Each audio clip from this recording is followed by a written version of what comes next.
Hello, hello, hello. Happy Monday, happy election week, happy Fed week. Oh boy, good morning, McRangers. Flat in all positions. That depends on the time frame of your position. Good morning, by the way. Good morning, Mark. Good morning, Sterling. Putting in the earnings. Not a lot of major things. I mean, you had Constellation Energy beat BJ. You had Marriott. This is interesting though. Marriott International was interesting with a miss. Travelers, the consumer cutting back on travel big time. Good morning, Patrick. So, thank you. There's Sterling's good morning. I don't even know this BioNTech. I don't even follow that one. Don't even know. What else do we have? Uh-oh. Oh, New York Times beat miss. What are we going to do about that? U.S. chip tool makers move to cut China from supply chains. Very interesting. I did not see that headline. Good morning, Ted. Good morning, Jacob. Oh no. Oh no. We have no election needle this year. New York Times tech workers strike ahead of election day. What are we going to do without the tech needle? The election needle, I mean. Remind me closer to the end, Royal Palms. Good morning, John. Where else? I gotta get hello, Charles. Treasuries extend gains in the underlying. The yields are dropping ahead of the election, but it's mainly you have the dollar. Pretty little big reversal. Big little reversal. It's a Monday, isn't it? There we go. More data, nuclear powered AI data centers. Good morning, Anissa. So, what else do we have? What else? Trump win could reduce Fed's rate cut potential. Yeah, because a lot of the stuff he proposes is inflationary. So, that's just a commentary, not a commentary on Trump. They're both, I don't think, you know what, they're neither of them are going to be deflationary or even disinflationary. So, the Fed's worked itself into a tight spot. And I have no sympathy for that crap with them. Bunch of them. All right. So let's take a look at this week. We got factory orders coming out at, I have to adjust this, don't I? Because everything else, oops, wrong way. There we go. Factory orders at 10 a.m. Eastern, because I am at 7. So what is I'm at 7, yeah. Eastern time is 9, so that's where it makes sense. Factory orders at 10 Eastern. Perfect. Sorry, when everybody else changes time, but we don't, which I love, by the way. No change in the clocks. Nothing changed. Nothing changed. But now I got to adapt because everybody else shouldn't change either. Well, Hawaii's in the same boat as Arizona because they don't change. But if everybody else would just stick to the same time and stop being morons, then we wouldn't have an issue of now me having to figure out how many hours separate Arizona and East Coast time because the math can be challenging. Tomorrow, the main thing is the election, but you're not during the day. I mean, you're not going to get a lot of stuff. Although, what is it, like 70 something million people have already voted? We have services PMI, we have services prices, new orders with very, very close attention to that tomorrow. Wednesday, we don't have much because the Fed day is on Thursday this week with jobless claims. And the press conference, then we have consumer sentiment, the preliminary numbers for November on Friday. Then also remember, next Monday is a market holiday. So, looking at stuff today, you have NVIDIA up with the chip announcements. You have rest of the mega caps down. And you have oil with Iran saying now we're gonna hit Israel back. So with that little percent B buy last week that's falling through, I don't think things are going to quiet down in the Middle East. Groups today, let's just refresh this. We have energy and basic materials leading, and utilities and comm services lagging. Fed watch still has the 25 basis point cut fully priced in for Thursday. Fear and greed in neutral mode. So that's where we sit.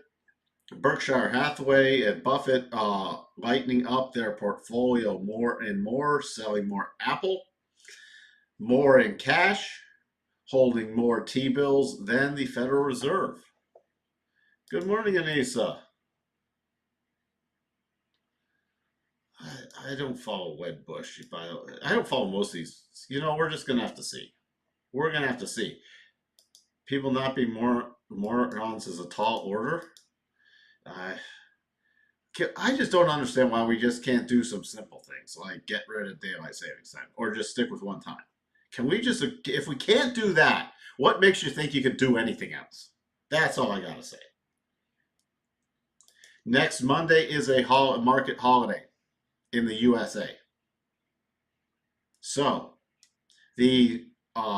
that's why there's nothing going on next Monday. The futures will be open.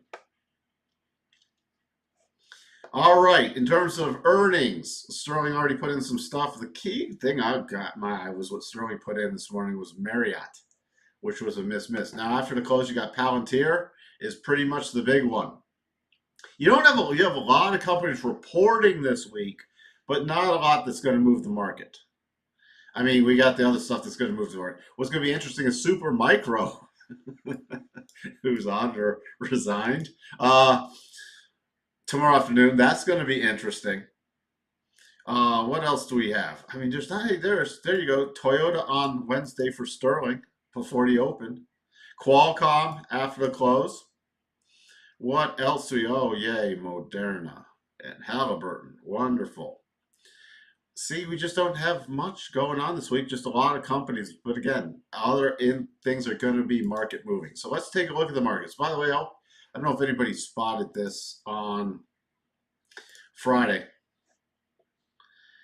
Running up against very key resistance area that I was looking at, that 5,800, and then we made a little minor double top that came all the way down and even gapped below the final target on Sunday, and then then moving on back up today. What do we have here? Now, if we rotate back down and retest, this 5742 area, it's off the table. But if we don't, if for some reason, and I don't expect this to happen, but I got to put it on the chart because I wouldn't expect it to happen, something could happen. You get a close about 5803.75 on a 4-hour chart, it triggers a little mini double. I'm expecting it to be gone and wiped out like it because I wouldn't be surprised if we find some key support down here. And the first level of key support I'm looking at is right around where we're trading now, this 57.55. We break through there. I'm looking down to the opening price from last night. Key resistance, I'm looking at 57.80. But if it does get into there, about 58.03 would be the next major resistance there, that 5800 to 58.03. But a close about 58.03 could trigger a small little bullish run back up. That's why I'm pointing that out. That's the only thing that I do to look for to trade more so with a trend. Otherwise, I'm gearing towards choppy mode, at least for today. So if we do break below, now we took out the 87.5 on Thursday, coming down here, finding support, and we have a lot of buying pressure in here. So if we break down from these levels, just based off the shorter term stuff, if we do break down, because if we do break these key lows from back beginning of October, then my intermediate level is right around 56.85. And then the next key level is about 56.20. Okay? We talked about that key 37.5 on Ninja Trader last week. All right, good morning, Richard. Where did I get everything? I hope who did probably his favor? What do I think? Yeah, Maricopa will make the news. They already said it's going to take them 2 weeks to count. Come on. You know what? It's amazing that all these swing states, they've already said it's going to take us a very long time to count. Well, you know, it might take us up, not just Arizona. I mean, Pennsylvania, Wisconsin. Really? Really? There's going to be a ton of shenanigans. Who will win? I don't know. Because, you know, well, here we I just think there's, and the people who say there's no fraud, I'm sorry, why don't we just put an end to it? If you just wanted voter ID and you just ask for voter ID, you know what? It'd make fraud a lot harder. So guess what? Stop mail-in voting and mandate voter ID. And then you can't, then you take a lot of that off the table. But they won't do that because they want the fraud. I don't know who's going to win. Who knows? No, if we trade back up, I'm going to punch myself in the nuts. Come on, trigger 4-hour double. I'm just kidding you, Ted. That would be, you know, the markets are sort of insane, but they can stay insane, and valuations are still insane. That's why you got. It doesn't mean we're gonna just because a pattern sets up doesn't mean it's gonna trigger, right? Okay, it just means get used to mapping out stuff for both cases. You know, your trading will be a lot better for it. A little flag here, coming back down. Really, for the NASDAQ to form a little mini potential double has to get below 20,078.50. This was too lopsided, so just it'd have to return down there. All right, very key support areas is 2060 on the NASDAQ. Why, there we go. If we were, let's just look at the little harmonics. The major cluster area, 19,911 to 19,940. If we take out last Thursday's lows, Halloween lows, that's the major cluster area. You see all the support in there that I'll be looking for. Other than that, the only thing, it's not a double yet, but if we started trading above this 20,000, I'll be watching really 20,240 as key resistance. We start trading above there. You're back into a clear path move.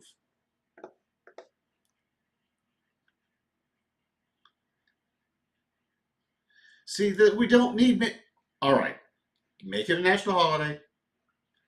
And, you know, only if you're overseas or military, you do mail-in ballots. No, November 15th. It's everything is we're turning into worse than third world countries. Third world countries literally, well, some of them are completely fraudulent elections, but on the ones that aren't completely fraudulent, they have the election winner the next day. You're telling me we can't? No, we can't. So the Dow, we have the head and shoulders triggered. I'm still expecting on any rallies downward price action. If we take out Thursday's lows, the next target is 41,586. And so Nvidia's being put in the Dow and Intel's getting dropped. So we're probably pretty close to the top in Nvidia. Keep that in mind too. The Dow a day late, a dollar short. That's why I don't do the major analysis on the Dow. You're better to do it on the S&P and then NASDAQ. But with the rotation zone cross, any rallies up here, especially to about 42,500, I'm watching for sell patterns. We'd have to get a daily close back about 42,500 for me to go to neutral mode again. And then at this point, I move back and follow through about 42,940 before I could get into bullish mode on the Dow again, besides any short-term patterns. The VIX, again, is going to stay elevated into the election. So I have nothing to talk about there. Oh, we didn't look at the Russell. The Russell's still caught in a trading range. Key support for me is 2185. And then if we drop below there, 2152. Key resistance is about 2257. The DAX, we still have a potential double top setup. but not triggered yet. Needs a close below the October 8th lows of 19,049. Other than that, your major resistance areas is 19,400 to 19,440. Here's your notes. We had a pretty substantial downward close on Friday, a little bounce up. We are at cycle bottoms coming out of oversold. Key resistance is now right around 111. We're not even there. Also, the move index. I think with the move index, if you don't know what that is, that's the volatility of the notes and bonds, the move index. It's projecting roughly about 16 ticks. So that's where we are. That's why you're also seeing all this volatility. 16 ticks is completely in line, and we're still an inside bar to Friday. So Friday's close, 110.01.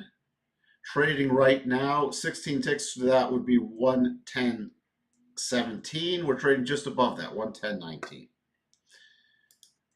Yields still within Friday's bar, but a pretty big reversal coming into very key support.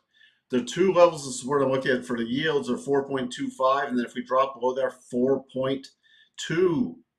4.2, which is right or just below Friday's lows. And that would just be into the rotation zone. Now, this could be setting up, and depending on who wins the election, could be trying, especially if it's Harris, could be trying to put in at least a short-term top because people view Trump as more inflationary with his tariffs, but we don't have a long-term pattern set up yet.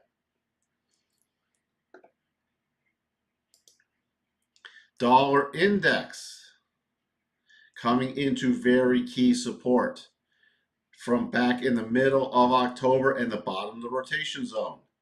This will be interesting because we could be getting, we had a little buy set up, percent B buy that's been invalidated now. So that was a quick entry and stop on a dollar index with this price action between Friday and Sunday, which happens. But we'll be watching for that potentially with cycles coming back to the bottom and really drop down this overbought condition. We could get another bounce play here. We also have the first cross of rotation zone, but weekly cycles are at the top. That's why I got to be a little patient watching for the setup. But so far, we have not had a substantial correction in the dollar. I'd still put this as a sideways correction. If we start breaking, though, below this 103 area, we're going to go back at more of a pullback correction. In terms of crude, we had the percent B buy on last Wednesday, falling through into a very key resistance area. Crude still holding in there back and forth in major consolidation against major support. The next key target area is 72.60 and then 74. The only thing that gets me more bullish is a close above 74, other than a bounce. Gold, this is still a mini valid potential double bottom. Would need a 4-hour close above 27.72.40. Is completely valid because your first and second targets are within the candle bodies. On the daily, we're still in the rotation zone also. There may be shorter term little mini buy patterns before that, but that's the more significant one. So that's what I'm keeping an eye on still. There's no major top pattern yet. Could we trigger this and set up for a more substantial potential double top? Because gold, remember, is getting very, very overbought. So I'm going to be looking for a more significant topping pattern here, but there's not one set up. What else?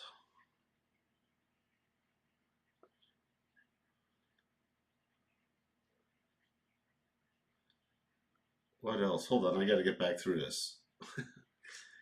Take a look at Marriott has set up a daily double top that's gapping down to the trigger. Also, that same level is right at the high close from July 16th, which is retest. Yeah, you guys are just too good. See, very good. Yes. You got the, well, if I could draw it correctly. Ah, this could easily take it back to the daily 200 area. Easily. And let's take a, and that's not even to the 50% run up. And that was a miss on merit. Oh, wow. I mean, that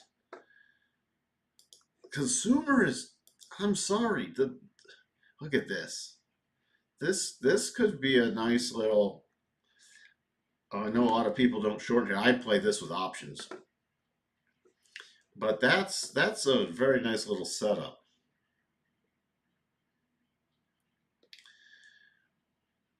So, what else? We are watching the decline and fall of the Republic.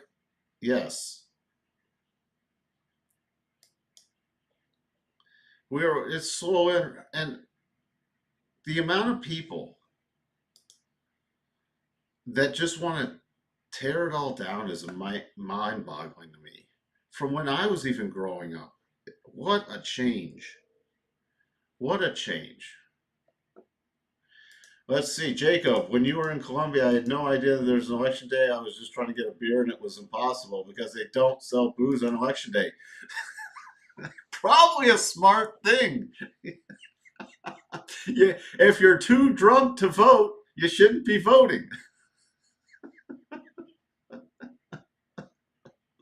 Oh, I did not know that. Colombia, you can't sell booze on election day. You still have your VIX hedge on. I have half of mine. I am hedged with stuff still. Not as big as before, but I'm hedged. Am I the only one who thinks the election results will not affect the market? Uh, we're gonna get, it's gonna affect the market because even if stuff, you're gonna get reduced, you're gonna get, once it's known, you're gonna get volatility sucked out, which will affect the market.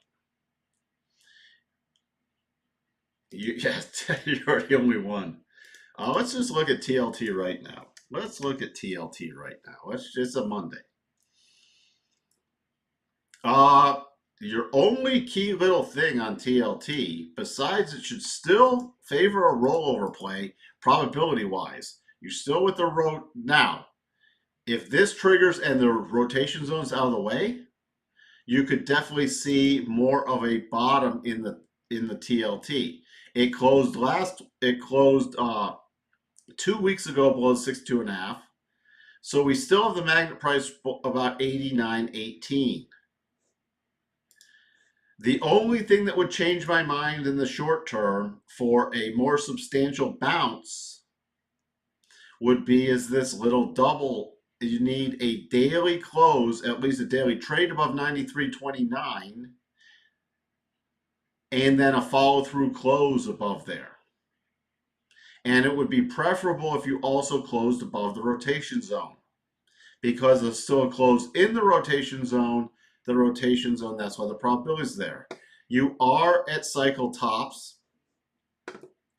So, I mean, we might just be getting the little bounce going in because of the very overdone nature and the dollar weakening heading into the election. So, that's your TLT right there. That's your pattern. But see, again, on the look at this on the weekly, a little bounce takes it back to the first cross weekly rotation zone. Also, the Fed. The markets think the Fed's making a mistake. We're getting a little pause. The Fed day's Thursday, and Powell's going to cut again. So that you could be getting a little reprieve right before J Powell cuts again, and then we could be on another push higher on the yields and lower on the TLT.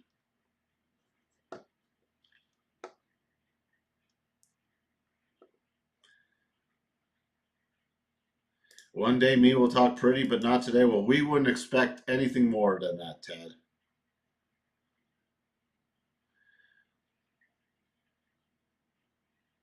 What do I think just about Larry Williams saying in many cases stocks rally just before elections? They did rally. I mean, and what time? When does that cut off? I mean, we did rally, and now we've gone into more of a little pullback here. We're right now. I mean, I'm not counting on anything substantial today. Can anything happen? Yeah, we have the little mini double, but it's a long way out from triggering. And remember, just because things are probability wise, also remember I was talking about this last spring. It tends to rally from the springtime into the summer. It tends to rally into the election. It was, but we were bullish. I mean, if you look at this, you look at since the spring, we're well up from that. Now we're just pulling back into key support right now because you have a lot of uncertainty in this election. And it's very polarized. So I wouldn't be saying, all right, I mean, I wouldn't be counting on a rally today or necessarily tomorrow. We could also remain in very strange market conditions because if it's going to take 2 weeks to determine a winner, and then if there's anything suspect, you remember back in 2000, the Gore Bush election, and that was contested in Florida with the hanging chads, and you know, it went all the way to the Supreme Court. Could we see something like that again? Not, I'm not talking about in Florida because they've resolved a lot of their. They have a pretty well run election at this point. But could we see that in other states? Yeah. Could this not be decided for a while? Yeah.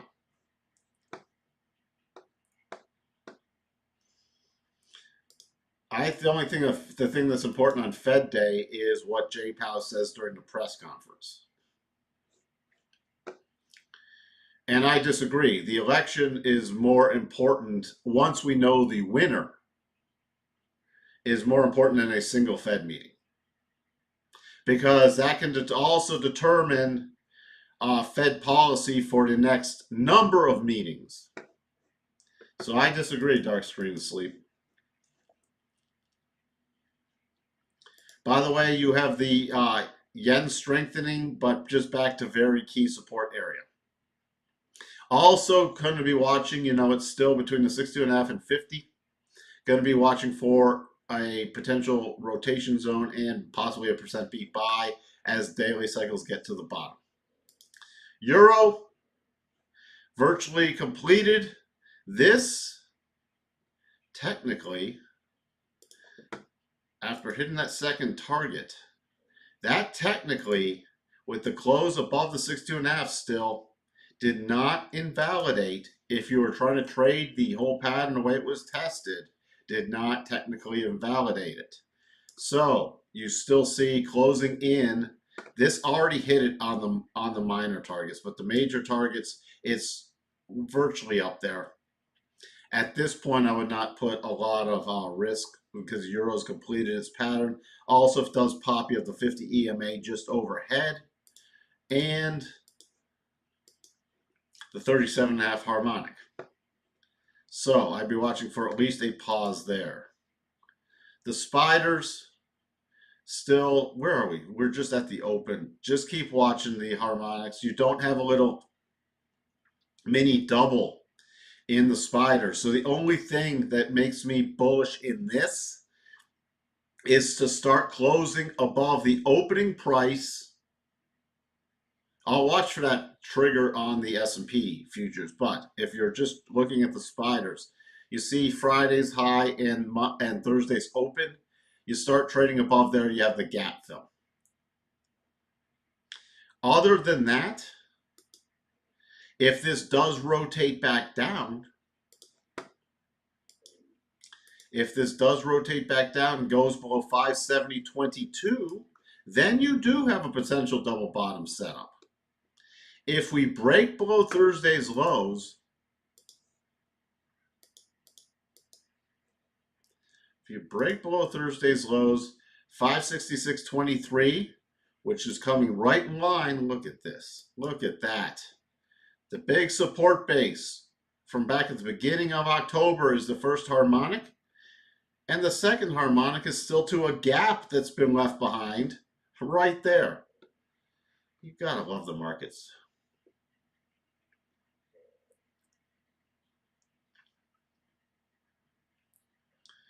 The issue is driving your sister crazy with Trump derangement syndrome.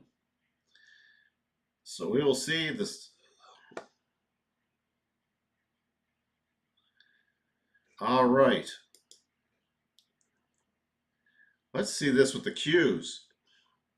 Because what would put the Qs in double bottom territory? 485.50. We're in potential double bottom territory with the Qs now. Okay. Why? Why won't you just delete? So you do have little mini potential double bottom territory on the Qs. With the gap left behind. By the way, I'd trade this off the right hand, but we can't do that yet. Now, if the Qs break down,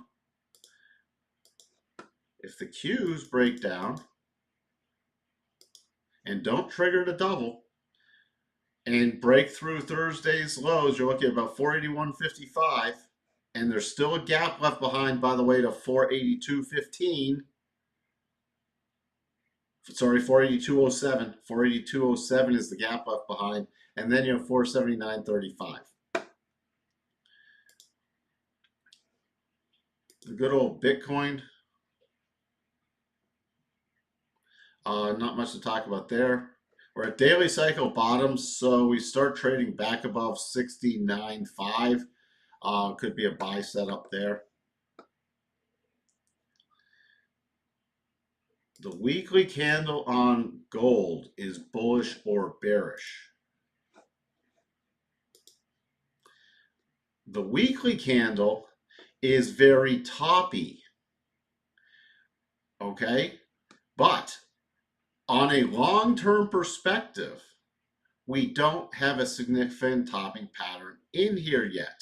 We still need to get the secondary reaction. Even if this would come back down to the weekly rotation zone and the prior key high from in September, which is right around 2,700, I'd be watching for, again, that would just reset the weekly rotation zone, and then the secondary reaction higher would be very key. Keep in mind also, why I think we could be getting to a toppy area is look how overextended this is on a monthly. This is one of the most overbought conditions I've ever seen gold in my life. So, one candle a top does not make, but we could be getting into a more significant top area. So I'm paying very close attention on that.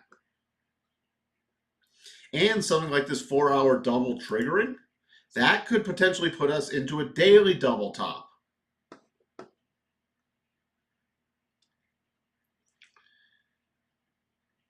What else? Let's just tag NVIDIA. By the way, NVIDIA, this would have to be traded intraday on Thursday, as we talked about, but hitting the first and second targets. Still, technically, the only thing that invalidates the final target on NVIDIA is a close above 139.80.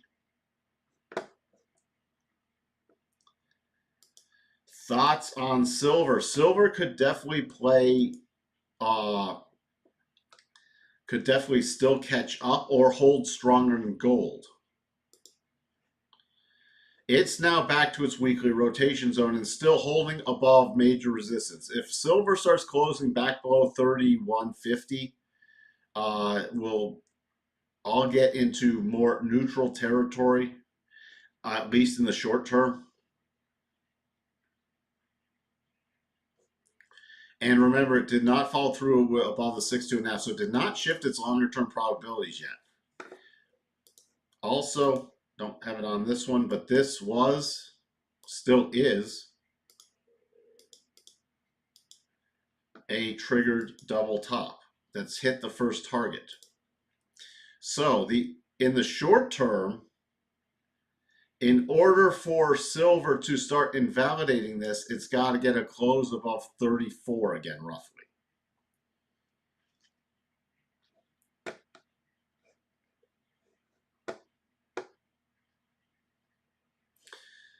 So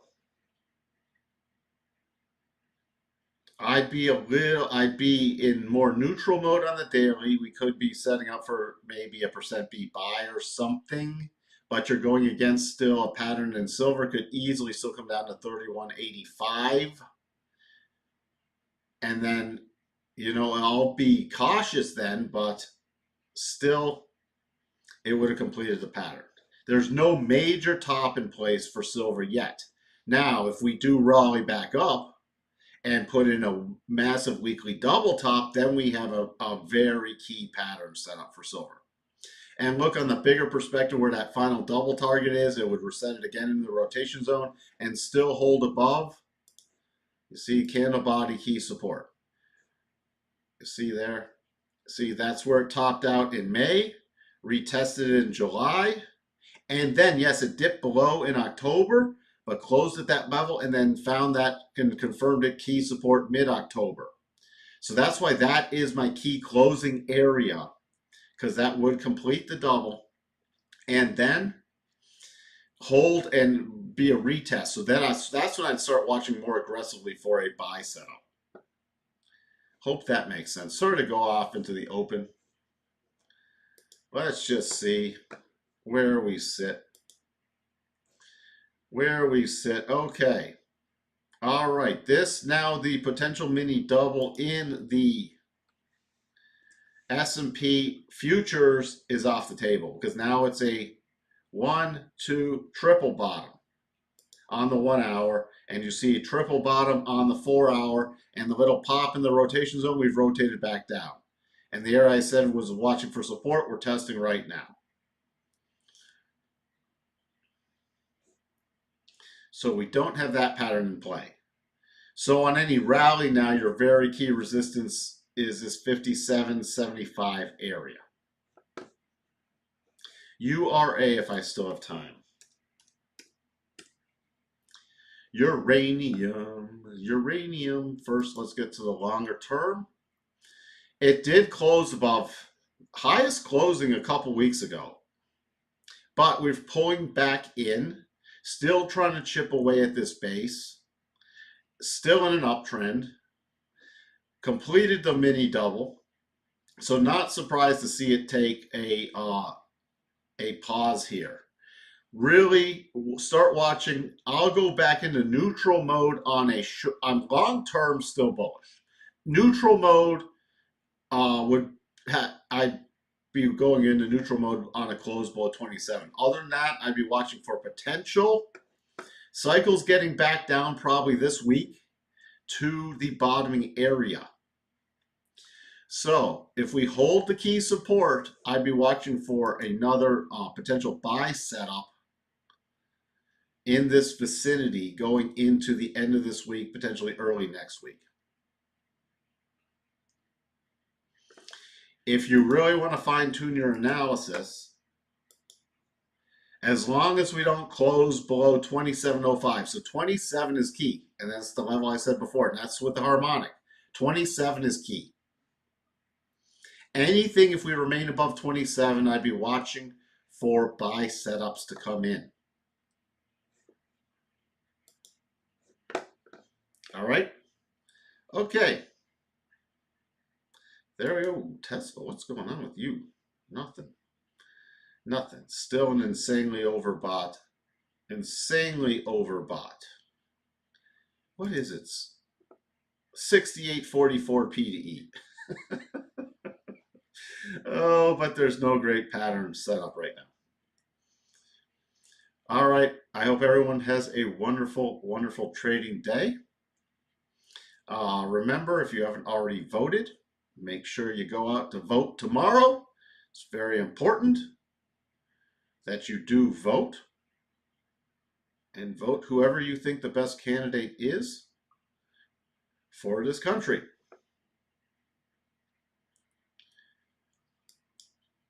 Why dollar index suddenly gapped down yesterday? The dollar's been strong, it's just weakening going into the election a bit. You had the euro play out, finishing that double bottom pattern. The dollar is still overbought. It's still holding key support. Nothing's really shocking to me, and it's like, why the yields reverse? because we got a lot of volatility. Is the move index in here? Yeah, there you go. Look, this bond market volatility. Look at this, it's broken out. All right. So if you want to calculate in like in your notes, what's the average move? You divide this 132 by 8. So 132 divided by 8 is roughly what? 16? Around there? That's how I came up with that 16. So we're getting back into elevated territory, back from October 23 lows. We're getting back up there. So this is substantial. So that's the rule of thumb, if you want to know how you calculate the, so we're getting into more volatility. So it's not surprising to see these kind of moves in your bonds and notes. Okay. You're welcome, Andrea. You're welcome, Ted. I will talk to everyone tomorrow. Happy day before the election, the last day maybe of calm and peace for a while. And I don't mean peace like from a riot perspective. I mean just, even though it hasn't been really peaceful in the markets, it's like we're going to be bombarded with stuff, I'm afraid, for the next while. So get used to some ongoing volatility. And with that, I will talk to everyone later. Bye for now.